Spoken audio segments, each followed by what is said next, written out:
fazer a terapia, que é imprescindível.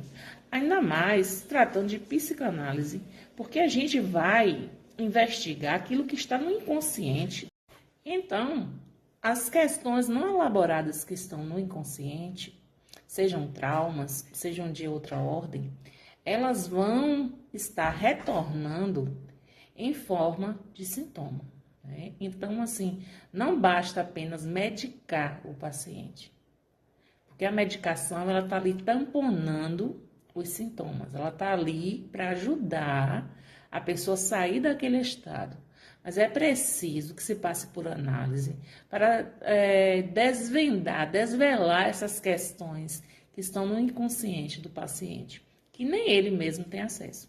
Então, o paciente não sabe por que age dessa forma, não sabe por que tem medo de certa coisa, de certas questões, de certas coisas, não sabe por que sente o que sente. Mas quando vai para análise, aquilo que vai se falando, né, vai se pondo simbólico em palavras, a pessoa vai tendo a melhora e chegando até a remissão dos sintomas, né? Essa remissão, que a gente não fala em cura, né? Em cura porque a gente vem aqui trazer a questão da qualidade de vida, da remissão dos sintomas, de uma reconstrução, né? De uma metamorfose, passar por essa metamorfose, essa mudança, né? Para que possa, assim, ter uma qualidade de vida, né? E aí vai ter que se haver com outras coisas. É porque Freud fala que a gente acaba tendo que haver com a nossa falta, né? A vida toda.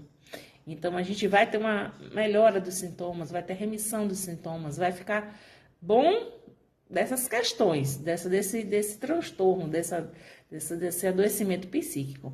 Mas a gente vai ter que se haver com a falta a vida toda. Essa falta, porque nós somos castrados, né? E Lacan vai falar do sujeito barrado, né? O sujeito do inconsciente. E eu queria falar um pouquinho sobre essa diferença, né? Freud, ele teorizou as pulsões em 1900. Antes de 1900, ele já falava sobre a questão daquilo que está no inconsciente, ele se manifesta por conversão nas histéricas. E na neurose, aquilo também que está recalcado, ele tem um retorno do recalcado e que vem aparecer no corpo somatizado, né? Seja que uma fobia, aí vê o quê? O sintoma é o medo. Uma compulsão à repetição, essa repetição é um sintoma. Então, tudo isso aí tem a ver com a pulsão. E Freud vai falar sobre a pulsão a partir de 1900. Então, antes de falar das pulsões, eu vou voltar aqui na minha fala, porque eu falei algo errado. Quem fala que nós temos que haver com a nossa falta é Lacan. Freud, ele fala, né, que nós temos que nos haver com o nosso desejo, ou da impossibilidade de concretizá-lo completamente, né? Porque nós sabemos o quê? Que o id é pulsional, é daí que vem as pulsões. E o id, ele está baseado no princípio do prazer, ou seja, ele quer satisfazer seus desejos. Mas tem coisa que o eu vai barrar isso aí, principalmente por causa do superego, de sua constituição, porque tem coisa que é imoral.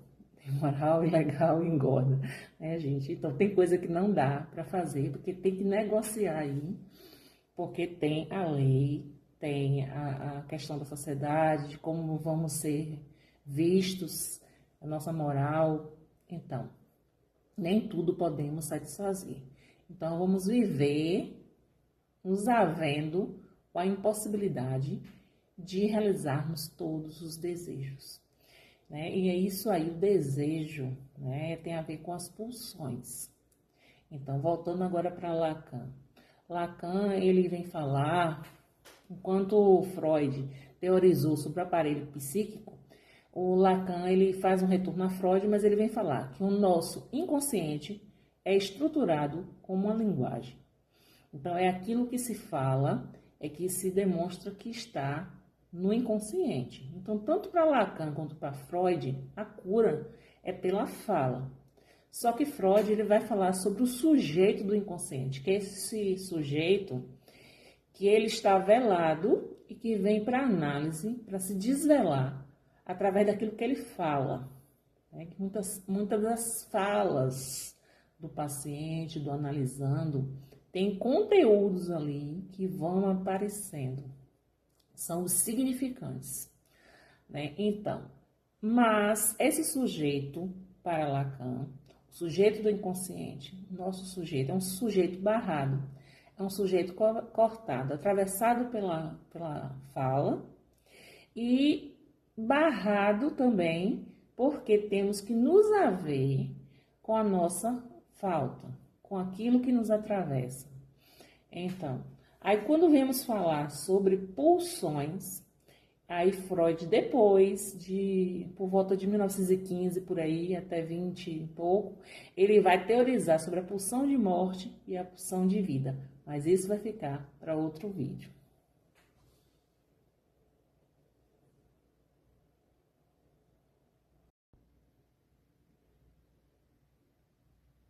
Então, entender essa diferenciação, né, entre pulsão de morte e pulsão de vida nos leva a compreender as questões da compulsão-repetição.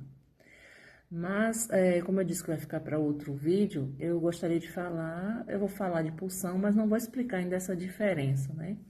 Que Freud começa a falar em pulsão de morte a partir, mais ou menos, de 1915, ele começou a teorizar em 1923. Então,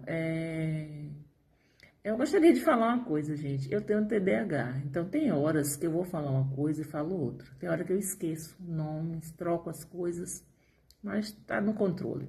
Quando eu faço assim, esses vídeos, assim, não programo um script, não coloco slide, não tem nada anotado aqui, é tudo da cabeça. Então eu posso errar em alguma coisa, mas vamos lá.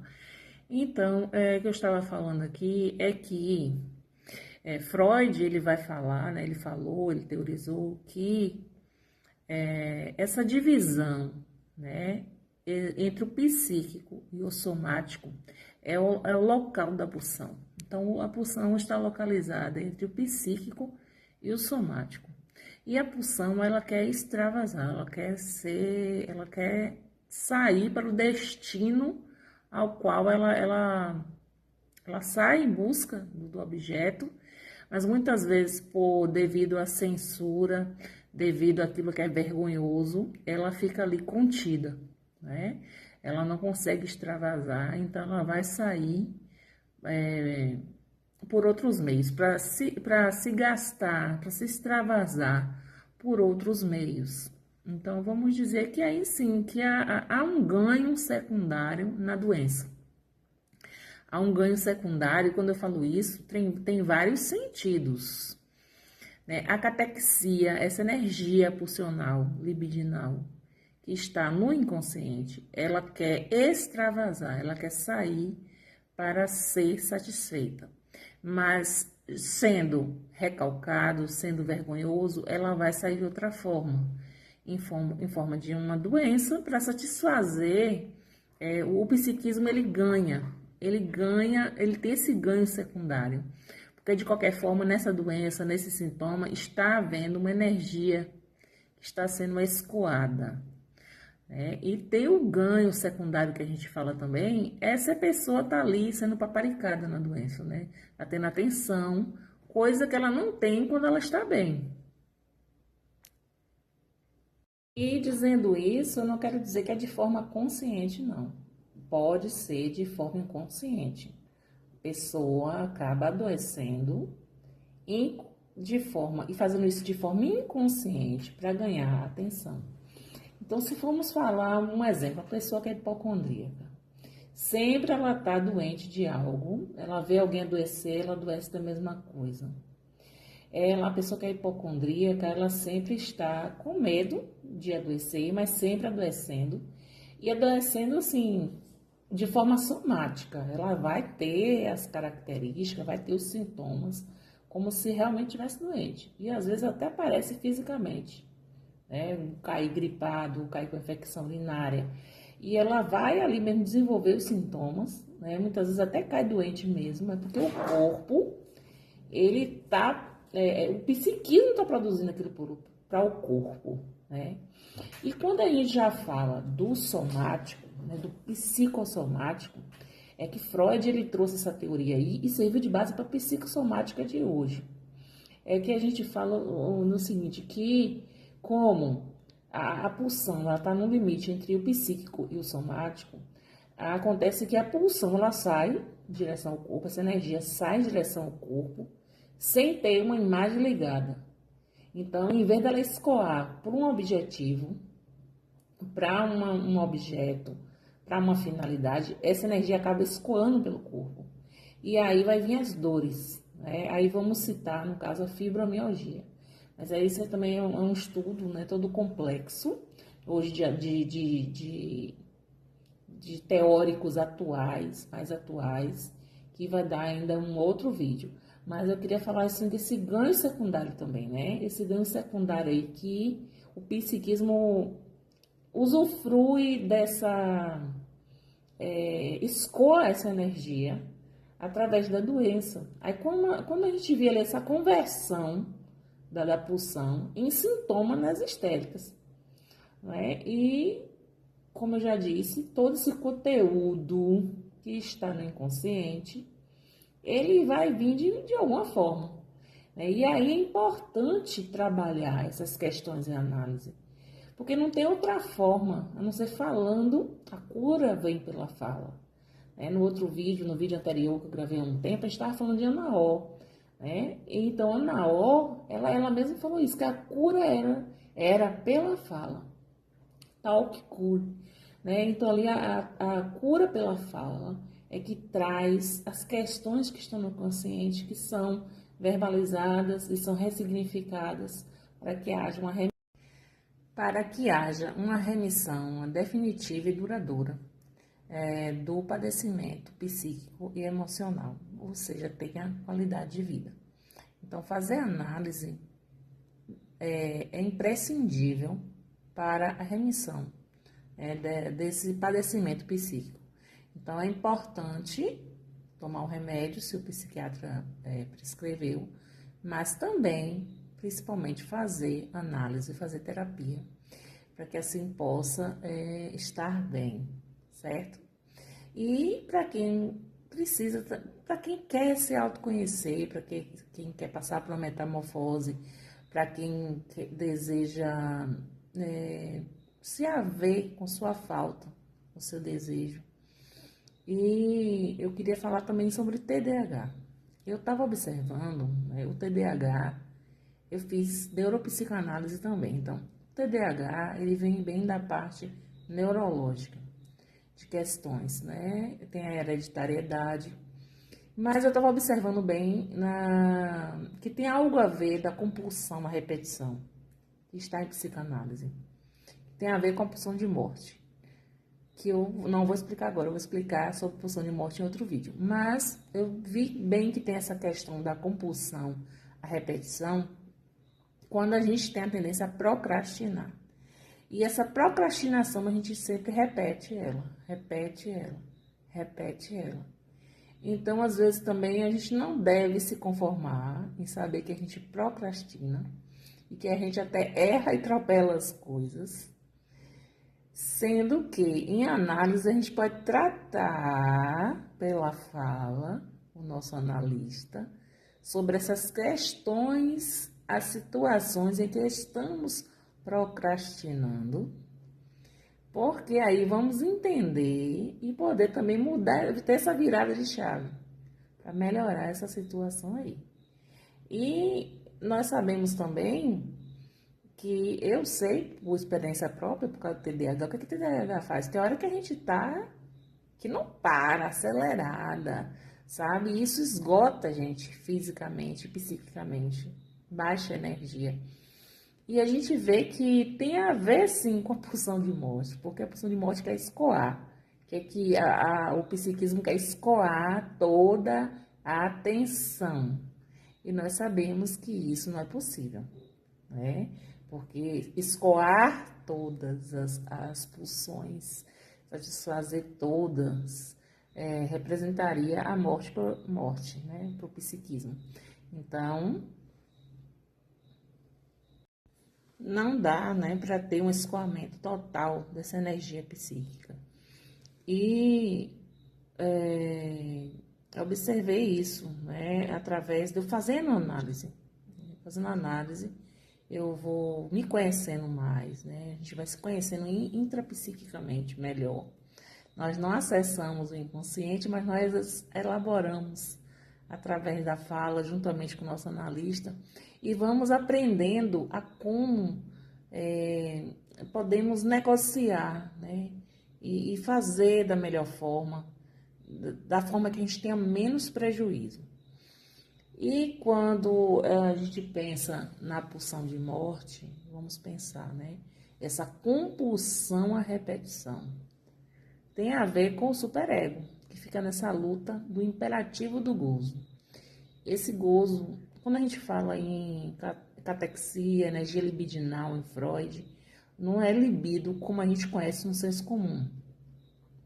E quando a gente fala do imperatismo do gozo, em Lacan, esse gozo aí não tem a ver nada com sexo, tem a ver com as relações psiquismo, dessa coisa de repetir, repetir, repetir para extravasar a energia psíquica, para ela cumprir a função dela, gozar o gozo dessa função, para onde ela é destinada, já que ela não pode ser talvez de outra forma, por algo que está ali no inconsciente, então ela fica naquela repetição e que traz prejuízos. Então a gente pode citar isso aí da pulsão de morte como as compulsões, compulsão alimentar, compulsão por compra e etc. A gente pode citar na pulsão de morte essa questão de quando a pessoa está ali com a depressão parada ali, que não quer sair, não quer se mover, tá com toda a energia ali baixa, né? Então, a função do analista, a função que ele vai exercer na clínica é tirar esse paciente da pulsão de morte para a pulsão de vida, né? Então, vai fazer essa diferença. Agora, não tem como chegar sem dizer você vai fazer isso. Tem que trabalhar. É por isso que é importante o set analítico ali. Analista analisando em transferência e eles trabalhando juntos as suas questões. Espero ter esclarecido algumas coisas e até a próxima. Vamos dar uma pinceladinha rapidinha nas pulsões. Então, a diferença da pulsão de vida para a pulsão de morte, mas de forma bem rapidinha, falar rapidinho. No começo, Freud não falava de pulsão de vida e pulsão de morte. Ele falava na pulsão de conservação, na pulsão libidinal, né? Então, os animais, eles têm instinto, o ser humano tem pulsão. Então, o bebê, quando ele mama, ali mamando, ele não tá mamando só porque tá com fome, ele tá mamando porque sente prazer na boca. Então, esse prazer é que Freud fala de libidinal, sexual, mas não no sentido do sexo, certo? E aí, Freud, quando vai teorizando, ele fala assim, que quando a gente sonha, o sonho é a manifestação de um desejo, mas ele vem deformado, pode vir condensado, ou em forma como se fosse uma metáfora, uma metomínia. Ele vem condensado e transformado. Eu esqueci o termo agora, mas daqui a pouco eu lembro. Então, ele vem dessa forma, o sonho vem deformado, para que a gente não tenha, o nosso eu não tenha consciência, não chegue à nossa consciência, o que é que estamos desejando, é que está no nosso inconsciente. Só que quando o Freud vai teorizando, tal, que ele tem a guerra, né, guerra mundial, a primeira guerra mundial, a segunda guerra mundial, o que Freud observa, no pós-guerra, que vem aqueles homens traumatizados da guerra e ficam sonhando, tendo pesadelo com a guerra. Então, não será então que ele deseja a guerra, né? Se o sonho é uma manifestação de um desejo. Então, ele estaria sonhando com os traumas, porque ele deseja aqueles traumas? Não. Ele viu que tinha algo mais. Então, ele classificou, dividiu em pulsão de vida, que é essa pulsão, é essa coisa que está no nosso corpo, é a criança que tem as fases do desenvolvimento psicossexual, né? Que tem a fase oral, tem a fase... Tem as fases, né? E aí, tem oral, anal, genital, fálica, período de latência, que agora eu não vou falar isso, como eu disse, o vídeo é rapidinho. E aí, ele vem, então, falar também sobre a pulsão de morte, que é essa coisa que se repete, essa compulsão à repetição tem a ver com a pulsão de morte. Então, muitas dessas coisas, desses transtornos, dessas coisas que nos acometem, tem a ver com a pulsão de morte. Inclusive, essas compulsões a repetições, que são os mesmos erros que repetimos. Então, essas compulsões à repetição, até aqueles erros que a gente repete, quando eu falo compulsão à repetição, eu estou falando das compulsões também, compulsão alimentares, compulsão por compra, compulsão por bebida, porque tem a ver com a pulsão de morte, mas também os erros que repetimos. Aqueles erros que vemos nos nossos pais e mães, que vemos e repetimos, os mesmos erros que sempre estamos repetindo. Às vezes a pessoa fala assim, fulano tem um dedo podre, né, para relacionamento. Sempre está repetindo os mesmos erros nos relacionamentos. Então, isso aí tem a ver com a pulsão de morte. E já a pulsão de vida tem a ver com aquilo que, embora elas estejam interligadas, certo? As pulsões, elas estão a vida toda interligadas, a pulsão de vida e a pulsão de morte. E a pulsão de vida, como eu já expliquei. Então, assim, eu quis dar essa explicadinha aqui. Eu disse que ia fazer um vídeo falando sobre pulsão de vida e pulsão de morte, mas será um vídeo mais detalhado. Eu quis dar essa explicaçãozinha aqui para não ficar sem sentido o vídeo. Eu falar em pulsão de vida e pulsão de morte e não explicar. Tá bom? Beijão e até a próxima.